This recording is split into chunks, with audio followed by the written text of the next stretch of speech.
Hey there, Daniel Fava here, and if you don't know me, I'm the host of the Private Practice Elevation podcast, where I share online marketing strategies and interviews to help private practice owners attract more clients and scale their businesses. The Private Practice Elevation podcast is part of the PsychCraft network of podcasts, and I'm super excited to be a part of this network alongside Gordon and the great work he's doing.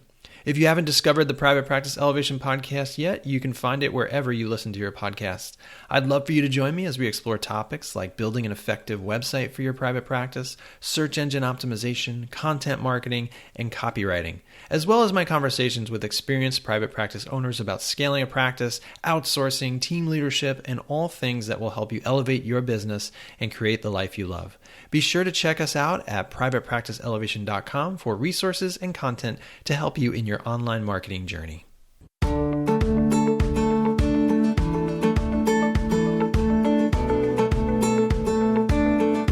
little over 15 years ago, when I started my private practice, I had to learn a lot, and most of it the hard way, and I don't think you need to do the same. Hi, I'm Gordon Brewer, a licensed psychotherapist, and welcome to the Practice of Therapy podcast, part of the PsychCraft network of podcasts. Join me in this journey of discovery as we have conversations with other leaders and professionals in both the mental and allied health fields. Join us as we explore both the business and clinical sides of running a private practice.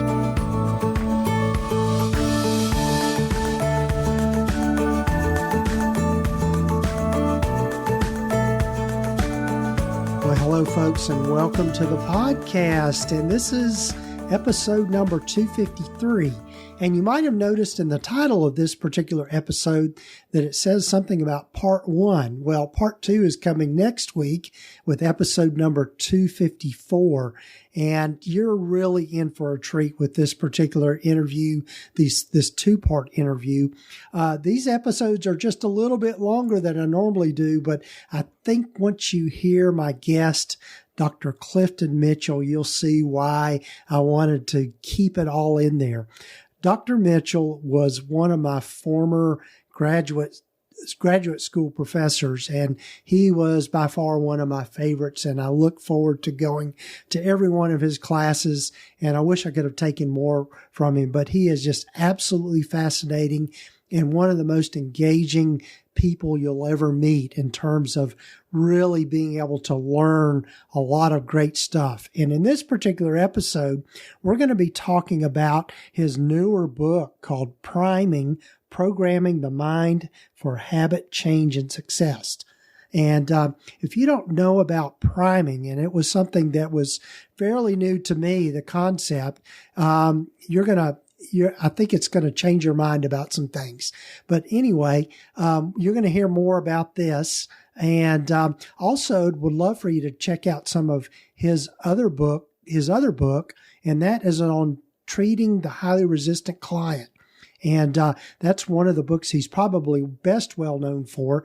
But we'll have links here in the show notes and the show summary so you can find out more about his books and some of the things that Dr. Mitchell is doing. The other thing that I want to let you know about that I'm really excited about and want to give a shout out to my friend and colleague, Dr. David Hall, because he's helping us make this happen. Dr. Hall, David Hall, and Dr. Mitchell kind of teamed up to put together one of Dr. Mitchell's courses, and it's available online just for primarily the listeners of this podcast. David has graciously opened the cart because it's not a course that is always offered from November 1st to November the 11th. And if you'll go to practiceoftherapy.com/Mitchell, you'll be able to access the course. And this particular course is almost 10 hours of CE credits that you can get by taking this course. And after you hear Dr. Mitchell here on this episode, I promise you'll want to take the course. I am really chomping at the bit to get into this particular course, particularly after reading the book that we're talking about today, Programming the Mind for Habit Change and Success. So real quickly, before we get to my interview or this two-part interview with Dr. Mitchell, I'd love for you to check out the Practice Launch Club. And this is an exclusive membership community that I'm leading here at the Practice of Therapy. And it's particularly for those folks that are in those beginning stages of running a private practice. And you can find out more about that by going to practiceoftherapy.com/launch club. And if you have any questions about that, feel free to reach out to me about all of that. And also, real quickly, before we get to my interview with Dr. Mitchell, I'd love for you to hear from our sponsor of the podcast, TherapyNotes. As your practice grows, the systems and processes you have in place will keep your practice running smoothly. That is why it is important to have an electronic health record system that is specific to mental health providers. TherapyNotes is a complete practice management system with everything you need to manage patient records, schedule appointments, meet with patients remotely, create rich documentation, and bill insurance right at your fingertips. Their streamlined software is accessible wherever and whenever you need it. They are who Gordon uses in his practice. And did I mention that they are one of the top-rated EHRs for mental health private practices? Their support is also second to none. Be sure to check them out at practiceoftherapy.com/therapynotes. Be sure to use the promo code GORDON to get 2 months free.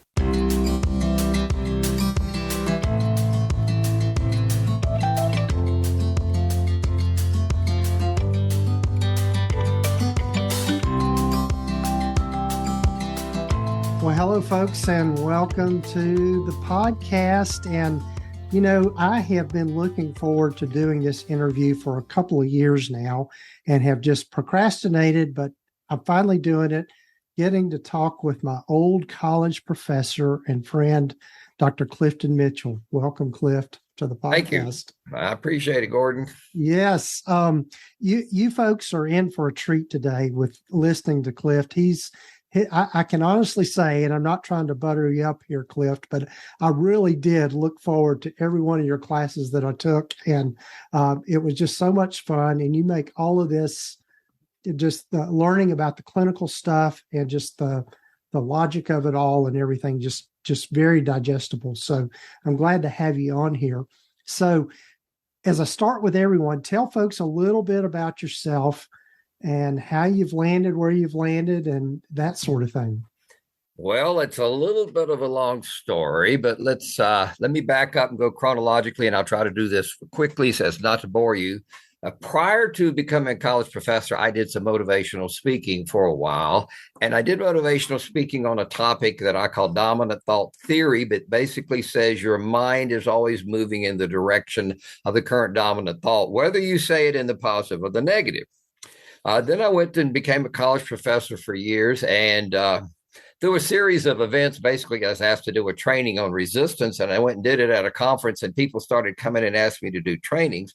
I realized we have a gap in our knowledge on the management of resistance. So I went into the study of resistance and wrote a book and was going around the country training on resistance. And one day it occurred to me, and this should have been obvious, but it wasn't. You know, this motivational speaking stuff I did on dominant thought theory ties right into resistance. And I pulled the two together after a number of years and it turned out it worked phenomenally well. And then I said, wow, somebody needs to write a book on this concept of dominant thought theory, or what's called priming in the scientific literature. And so, long story short, I actually have adjusted my resistance training to include a huge chunk of understanding of priming and what's going on in priming. And then I wrote a book on priming that I have out there that tries to be everything to everybody. It covers the scientific research and how the brain works.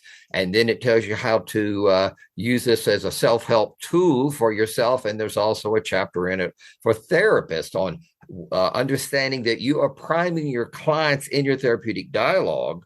Therefore, you need to get very aware of what you're doing and saying and how it's influencing them. And so now the training business has slowed down with COVID, but I'm still out here kicking a little bit. Right. Retired from the college. Yeah. And in the show notes, I'll say this. We are with these episodes coming out. Cliff has been generous enough, along with my friend David Hall, Psych Maven, to reopen his course on resistance, and it's 9.75 hours of CEs you can get from that. So, I'll say more about this at the beginning of the show. You heard me speak about it, but also at the end here, and you'll be easily accessing that. So, here's the question: what is priming for people that don't know? Okay. Priming is not that complicated. It's pretty easy, but I'm going to get pretty scientific for a moment and describe what priming is. Before you do anything, before you move your hand, before you say a word, before you think a thought, before you make the smallest action, there is a thought. And there's even a thought that you think before you think a thought. And that's kind of odd to think. Before you think a thought, there's a thought behind that thought. Before you move your finger, there's a thought behind that thought. Now, these thoughts that occur before anything we do happens are called preconscious thought or preparatory thoughts. And these are the thoughts that occur at an unconscious level that trigger all of our actions, all of our thoughts. Now, if you can trigger preconscious or preparatory thoughts in the direction you want someone to go, you can start triggering actions and triggering new thoughts. But the triggering of preconscious thought or preparatory thought, as I prefer to call them, preconscious is a little too technical sounding. It's the thought that prepares you to think a thought. It's the thought that prepares you to move, to do an action. So if you can trigger these, you can change behavior. You can change your own behavior. And we're constantly being triggered all the time. One of my examples is I have this happen, and everybody's had this happen. I'm sitting in this room and I think, oh, I need to go in that room to do such and such or get such and such. And I get up and go to the other room, and all of a sudden something catches my attention and I start doing this. And then something else catches my attention. I start doing that. And then I come back and sit down in the first room where I started and go, hold it, what did I get up for in the first place? Now, what is happening here? I will tell you what's happening. You had a thought to go do something, and you got up to went to do it, and something grabbed your attention, and it literally primed a preparatory thought, and all of a sudden had you doing that other thing. You saw something or thought something or something triggered. Then something else triggered something, and you went to do that. Then you came back and sat down, and your original goal or objective of getting up to do something, it got overridden because things were triggered, and you didn't even realize they were being triggered. Now, they're being triggered constantly throughout your day. And so if you can learn to trigger the right thoughts or preparatory thoughts in yourself, you can change your bad habits. And if you learn to trigger the right thoughts in your client's minds, you start triggering new behaviors and new thoughts and new actions in your clients. But it's very tricky to trigger these thoughts. You cannot do it in any haphazard way. So priming is triggering preparatory thoughts that trigger other thoughts and actions. Yes. How's that sound? Yeah, that sounded good. And I will say, in Cliff's book, and I'm gonna hold it up. I know not everybody will see this, but the book is called Priming, Programming the Mind for Habit Change and Success. And I will tell you folks that Cliff gave me a copy of this book in preparation for this interview, and it was one that I just could not put down. And there are just so many questions going through my head, and I'm sure your heads as well, because as he's already alluded to, it's primed a lot of other thoughts just around this process. And one of the concepts that you talk about in the book, Cliff, is this thing called the ironic process. And I know in my own practice, I use a lot of cognitive behavioral kinds of techniques with folks. And I realized in the book, when you were talking about this, that the ironic process probably gets very much in the way of doing effective cognitive behavioral therapy. So Tell folks about the ironic process. Ironic process theory, by the way, ties directly to priming. They're almost interlinked, but they're discussed separately in the research. Basically says this, you cannot force yourself not to think about something. If I say, think about a white bear, don't think about a white bear, regardless, you're going to think about a white bear. And that's an old experiment that was actually done. And this has been shown over and over again in the scientific research. If you're listening to me now, I'll just say, whatever you do for the next moment, don't think about the color of your car. And it doesn't matter, the color of your car is going to flash in your mind. If I say, think about the color of your car, it's going to flash also. It doesn't matter if I state something in the negative. If I state it for that moment, that thought's going to dominate your thinking. So what we would say, a thought that has a no, a not, a shouldn't, a wouldn't, a don't, and a won't is basically worthless when it comes to programming your mind, because it's going to trigger the very thing you don't want to think about. Now, another way of saying this is that your mind, your conscious mind, can only attend. It cannot not attend. So you're always attending to something. The question is, what are you attending to? And I'll give you, let me give you a quick example of fun, fascinating research. They would bring subjects in and have them put a golf ball maybe 5 to 10 feet and try to get it in a little circle in a room and give them about 20 practice shots. And then they would get to the money shot and they would say, well, the next shot, if you can get the ball in the circle, we're going to give you $20. And just before they would go hit the ball, they say, now, whatever you do, don't knock that ball past that hole. And then they watch what happened. And basically what happens is they don't hit the ball past the circle or the hole. Boom, they hit the ball past the circle of the hole. Now, some people overcompensated. And because you said don't hit it past the hole, they hit it way short of the hole. And they didn't get close to the hole. So what happened is this momentary thought, do this, triggered everything. And they actually, of course, hit the ball much worse on the money shot. Of course, there was money on it, too. There's a little pressure there, too. So they just slipped this little thought into somebody's mind, and all of a sudden, there it is. Now, we all have experienced this.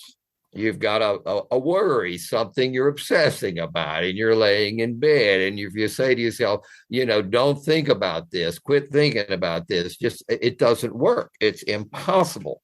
Your mind can only attend. It cannot not attend. So when you go to do something, let's talk about cognitive therapy. Cognitive therapists spend, in my mind, too much time on refuting the negative thoughts and not enough time on replacing them with better, more productive, and I would say mental programming thoughts. I don't like affirmations or positive thinking or even just saying a positive thought, and there is a technical difference there.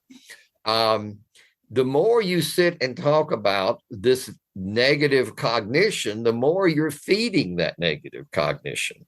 The more you talk about a replacement thought, the more you're creating the replacement thought. And really the emphasis should be on the replacement thought and not the refuting of the negative thought. And it's out of balance generally, because when you teach it, you always start teaching refute the negative. Okay, refute it, but it doesn't do any good to refute the negative if you don't have a opposite positive mental programming thought. And here's the interesting thing. You don't even have to refute the negative. If you can just replace a thought with another thought, the other thought will fade away. Now, here's the irony of that is you cannot force a thought to fade away. The only way to get rid of a thought is replace it with another thought. So the entire emphasis should be on replacement. If you replace, the thought you don't want goes away. And you've probably all had this happen. You're upset about something, you sit around obsessing, and all of a sudden somebody says, let's go to a movie, let's watch this movie. And you start watching the movie, and pretty soon you're captured in the movie, and the movie's over. And now you remember, oh yeah, before the movie started, I was all upset over this thing. But basically the movie brought you into it, and it ended up replacing the things you didn't want. And that's how you got rid of it. Mm-hmm. You can't get rid of a thought by trying to get rid of a thought. You can only replace thoughts with other thoughts. And so our ironic process is all about this important point in how the brain works. Yeah, that's affirming for me, because one of the things that I don't know where I picked it up along the way, but one of the things I know I talk with clients about is about this idea of thought stopping, which is an oxymoron now, I know. There are thought stopping techniques that really work. Yeah. Again, but once you do one of these quick jarring thought stopping techniques, you better come back and have a replacement. Yes. Or it'll come back. Yeah. Yeah. So I'll share this real quickly, and I want to get your input on this. So I do the thing. Imagine in your mind a white horse, and I want you to imagine all the details you can about this white horse, how big it is, and all of that sort of thing. Okay. Now I want you to stop thinking about the white horse. Can you stop thinking about the white horse? And I just keep talking about the white horse, and they understand the ridiculousness of that. And I said, okay, now I want you to imagine a stop sign, and I want you to imagine at the foot of that stop sign, a pig with lipstick on and a funny hat. And I want you to think about something funny that pig is doing. And then I have them say, okay, tell me what that pig is doing that's so funny to you. And they do that. And then I say, okay, guess what you're not thinking about now? Yeah, and so, precisely. Yeah. So I'm just wondering, is that kind of in the realm of what you're talking about? No, it's not kind of in the realm. It's exactly in the realm. That's exactly what we're saying. Of course, this has enormous implications in therapy. If the client comes in and they're depressed, and you say, oh, how's your depression this week? Rate your depression on a 1 to 10 scale. Tell me about the times when you were depressed. And you sit there and you harp on this depression. You're not helping the depression. You've got to find the positive opposite of that depression and start triggering the other things, just like you triggered the pig and the stop sign and the lipstick to get rid of the white horse. If we keep talking about what the problem is, we bury ourselves in the problem. Now, the solution focus therapy people are very aware of this. They always start, what would you be doing instead? What is the opposite of this? And so if you can't get there, you're going to be in trouble. Now, I want to talk about two things related to this, if you don't mind. Yes. First thing I want to talk about is there's two components to creating change. There is the current place that people at. This is the don't want part of their behavior. There's the place they want to get to. This is the do want part of behavior. Good therapists need to grow up the negative, undesirable part of the don't want side.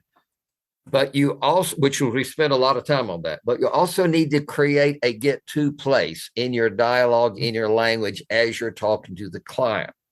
And you do this with words, and you start putting new words in and planting seeds by making a little comment here and there. And you need to create a get to place in the client's mind. Now, here's the thing. There's much more power in creating and being pulled to the get to place than being pushed from the don't want side.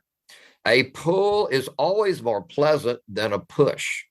And if you're being pushed away, but you don't know where you're going, you're going to always circle back to where you started. You've got to get a well-formed get-to place, and you start planting that seed with dominant thoughts. Now, the other thing I want to talk about is the scientific part of this, and I'll try to do this briefly. Whenever you say a word, what happens in that mind is that word and every word associated with that word gets momentarily triggered.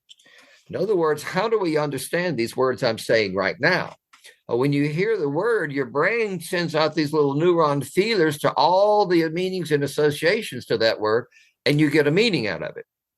Now, this has been shown over and over and over again in the priming research. So if I say the word to you, elephant, what's going to happen is any word associated with elephant you're going to have quicker access to in your thinking. So words like gray, tusk, large, jungle, Tarzan, all of these words associated with elephant are going to be more accessible to your brain, your mind. Because I said elephant, everything associated with it becomes accessible. So if I say depression, everything associated with depression gets triggered. Mm-hmm. But if I say, tell me about times when you were content and engaged in life and found yourself in a meaningful, active endeavor. Now everything associated with a meaningful, active endeavor gets triggered. So every word is not one word. And this is what therapists need to realize. Every word you say is really a cluster of words that are being fired off in the brain. So every time you say a word, you should ask yourself, what is the cluster of words that are being fired off? And you realize that each word has a multitude of power to create new places to get to and other words and to trigger preconscious preparatory thought. Mm-hmm. So words become very powerful if you say the right words. They become very detrimental if you say the wrong words. Mm-hmm. Yes. Yes. So there's the scientific basis behind why you. Yeah. And so, so one of the things that I think really stood out for me in the book was just how much of our subconscious controls what we do. Yeah. Not all of it, but yeah. I mean, it's really just, I mean, it's just, and I want you to say more about this, but I just, driving into work today, I was totally unaware of how I got here to the office. That's right. Yeah. And so say more about that. Well, for a long time, and Freud started this, and he's right. They started looking at how the brain works and the mind works. They said, look, we have a conscious mind, a subconscious mind, and an unconscious mind. Now, the unconscious mind is super deep down there. You probably never know what's going on. You can't access it. Conscious mind is the thought you're thinking about right now. It's the thought you're thinking about that you can stop and think about the thought you're thinking about. It's what you're thinking that you know you're thinking.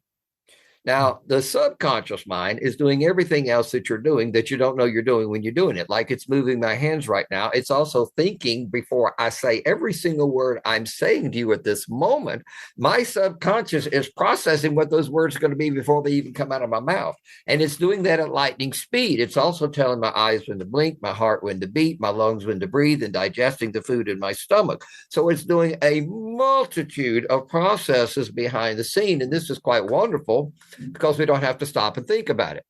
So it's very easy to tell which part of your brain is working. If when you're doing something, you have to stop and think about what you're doing step by step, your conscious mind is in control.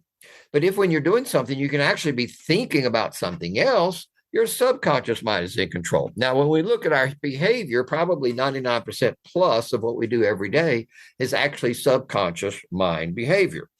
And my favorite example that I love to do is when you get up in the morning and you get ready for work and you take your shower and you use the bathroom and you get in front of the sink and you shave or put on your makeup and you brush your teeth. You don't have to think to do any of that because you've done it day after day after day. When you're brushing your teeth, you're not going push it in, pull it out, push it in, pull it out, push it in, pull. You don't have to do that. You're thinking about what you've got to do during the day.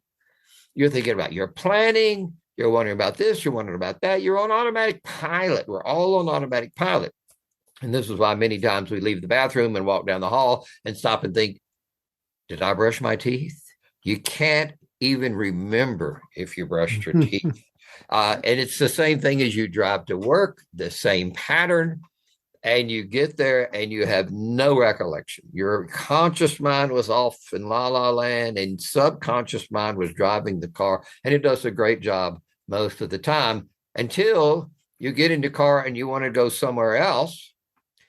And which is the opposite direction. And all of a sudden, automatic pilot kicks in and you find yourself driving to work this way when you really wanted to go that way because your automatic pilot kicked in because it was being triggered and primed by all the cues and the signs and all the landmarks as you drove down the road.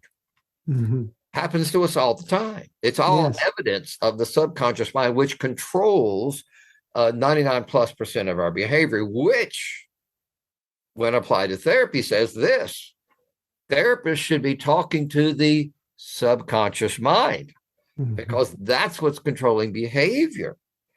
So how do you talk to it? Well, you realize that every word is a cluster of words, and you say words that trigger what you want to happen, not what you don't want to happen. And when you do that, you're priming. Now, you're priming whether you're aware of it or not. I want therapists to get consciously aware of it and get very deliberate in priming the client the proper way in the direction they need to go. Yes. Yeah. And this, for me, this just has so much, really creates a lot of change for me in thinking about how I do therapy now, as to how I'm already thinking about specific clients that I have and how I'm going to probably change the way that I have conversations with them. And it's not hard to do. Yeah. Let me mention this from the other side for a second. And I do not mean this in any way bragging, but I have looked at this stuff for 20 to 30 years of my life. It took 20 years to write the priming book, because when I went and started to do it, it became overwhelming. There's so much research out there. I had to figure out what to put in it. But I can listen to a client for 5 or 10 minutes now, because I'm extremely consciously aware of the words they're using to describe their problem. And I can pinpoint the words they're using that are triggering their problem, that are keeping them stuck in the loop of the problem by the language they're using to describe it. Of course, clients rarely, extremely rarely talk about their problem in the positive. They tell you, this is what I don't want. This is what happened. I don't want. These are the things I don't want. They almost never walk in and say, this is what I do want, in a precisely defined way. And our job is to take that, what they don't want, and kind of figure out what they do want in a precisely defined way in the therapeutic dialogue. Right. Yeah. So one of the things you said earlier that I think would be fun to kind of unpack a little more is how this is different than just positive thinking, affirmations, and all of that sort of thing. And I know in the book you mentioned Zig Ziglar and the power of positive thinking and that sort of thing. And and so there, and I've been listening to another podcast by Kate Bowler, and I'll mention more about that another time. But there are situations in people's lives where just there are bad things that are happening to them, and you can't just think your way out of it by having positive thoughts and that sort of thing. And so, so you want to say more about that as far as that those different concepts? Yes, and we'll take them one at a time. The first thing I want to say is when I talk about priming, I don't use the word affirmations or positive thinking.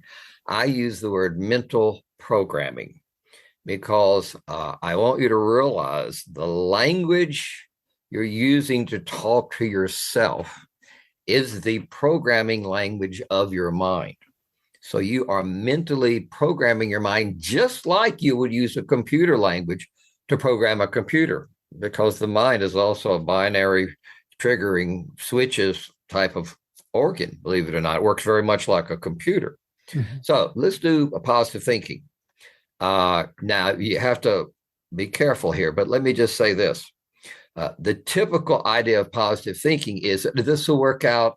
I believe in the good. Yes, if we just think positive, everything's going to work out. Well, guess what? If you just think positive and good thoughts, it's not always going to work out. And the research shows, by the way, that successful people are not just Pollyanna-ish positive thinkers. In fact, successful people are constantly calculating what could go wrong and preparing for it.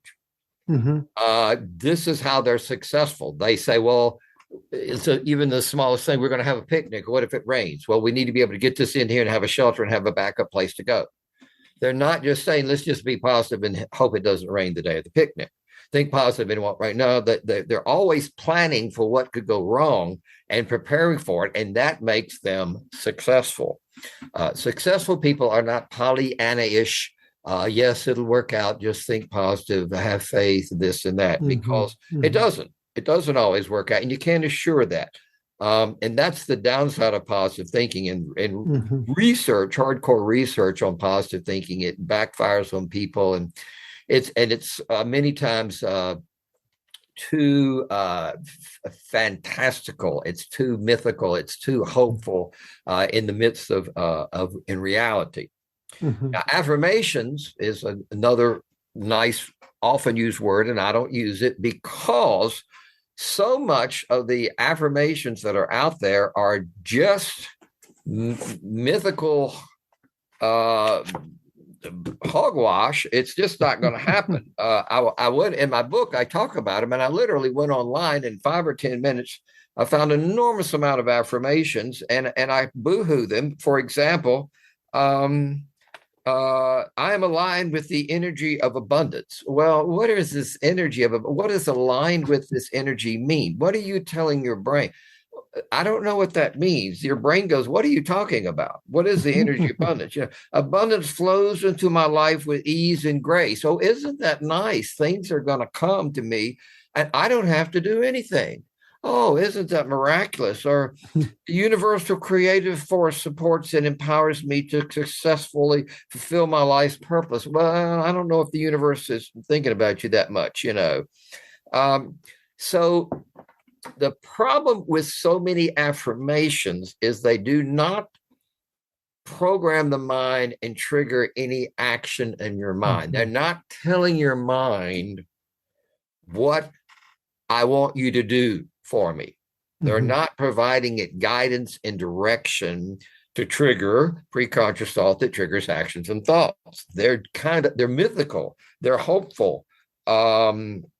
I trust in divine timing. The universe always has my back. Well, it did the other day when that car ran into mine and dented my fender,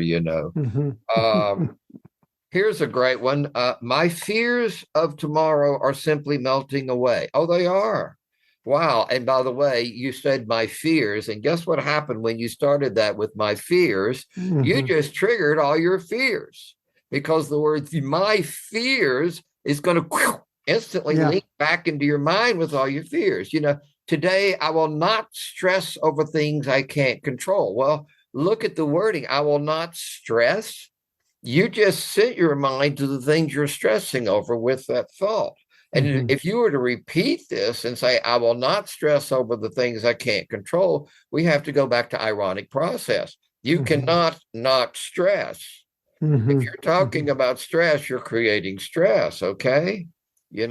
I let go of all the negativity that rests in my body and mind. Well, as soon as you say negativity, you're triggering negativity. So positive thinking is too Pollyanna-ish. Affirmations I've rarely, if ever, but every now and then you see one.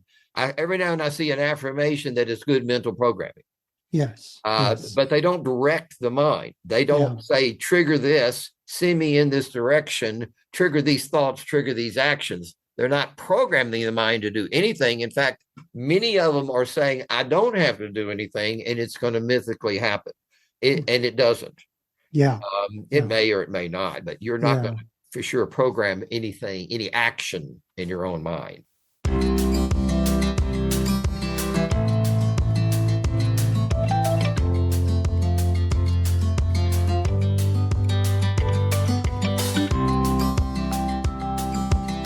Well, folks, stay tuned for the next episode because you'll get to hear the continuation of this conversation with my good friend, Dr. Mitchell, and big thanks to him for agreeing to be on the podcast. And I knew when I invited him to be on the podcast that there would be a lot that he would have to say about this topic. And as you can tell just from what you've heard so far, that he is just really passionate about this. And he's such a brilliant teacher and just has a great way with knowing how to present things.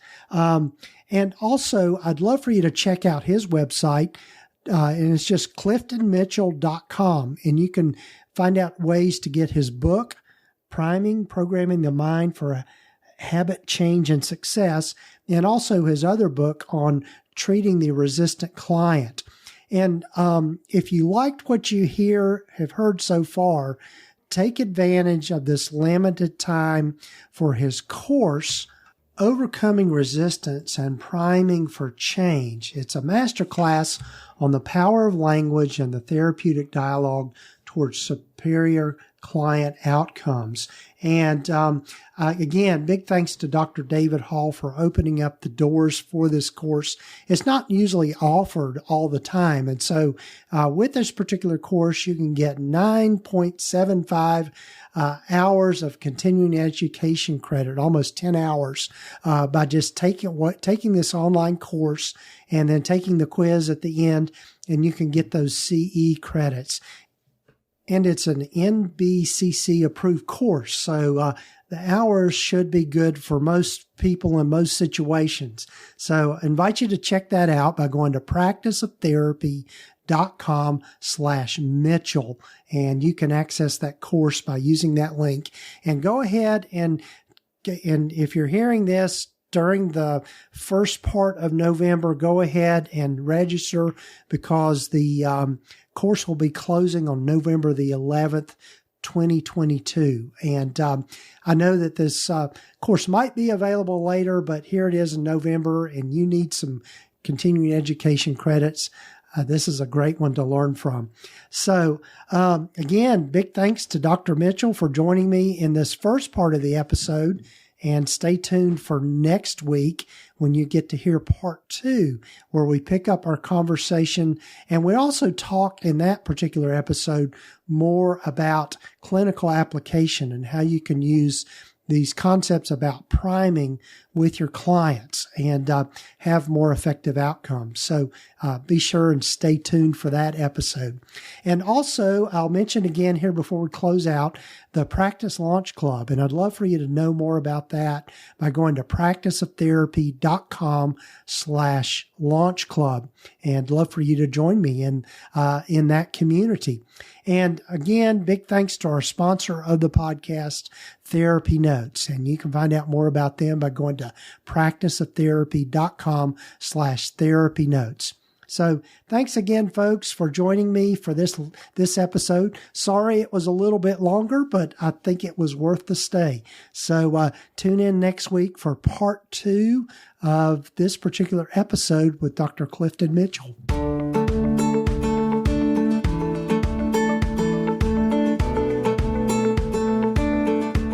You've been listening to the Practice of Therapy podcast with Gordon Brewer, part of the Psychcraft network of podcasts.